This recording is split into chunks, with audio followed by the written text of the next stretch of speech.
Kama unafikiria kwamba maombi ni njia ya kumwomba Mungu akupe vitu, kuna kitu bado hujakiona bado maishani.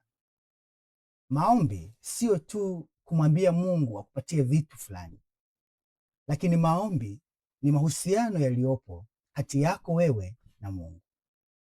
Katika mahusiano hayo, haimaanishi ya kwamba unapeleka mahitaji yako tu, lakini unakwenda kuongea na Baba yako.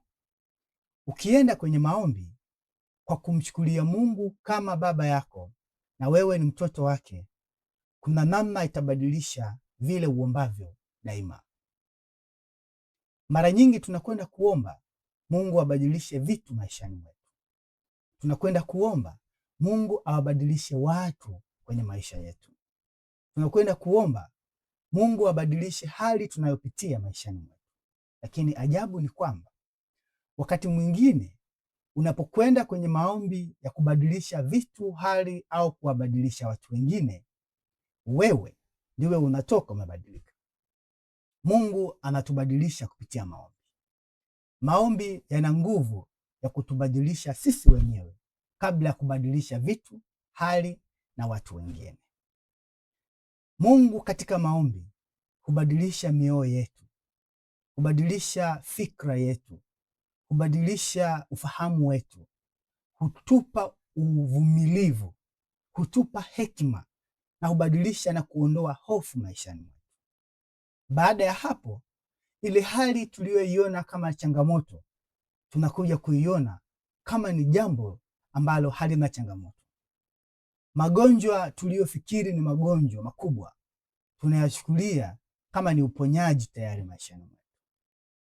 Mungu anapobadilisha kufikiri kwako katika maombi, ile fikra mpya inakufanya uone situation mpya na hali tofauti na ile uliyoiona kabla.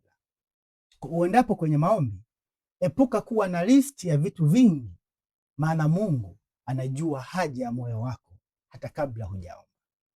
Lakini mwendee Mungu kuzungumza naye kama baba yako. Mwambie Mungu, katika hali kama hii nafanya nini? Unipe hekima na uvumilivu ili nipate kujua namna njema ya kufanya katika hali hii.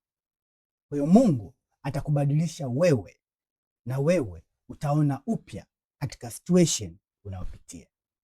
Maana maishani sio kila jambo ulionalo kuwa ni tatizo kwamba kweli ni tatizo. Pengine wewe ndiwe changamoto unayetakiwa kubadilishwa kuliko watu wengine. Pengine ukamuona mtu fulani amekuwa ni changamoto maishani mwako, lakini kumbe changamoto kubwa ni wewe mwenyewe. Tujifundishe kuyaona mambo kimungu, lakini kwa njia ya maombi twende kuongea na baba yetu ili atupe hekima ya kuona tofauti kwenye situation yoyote na mambo yoyote maishani.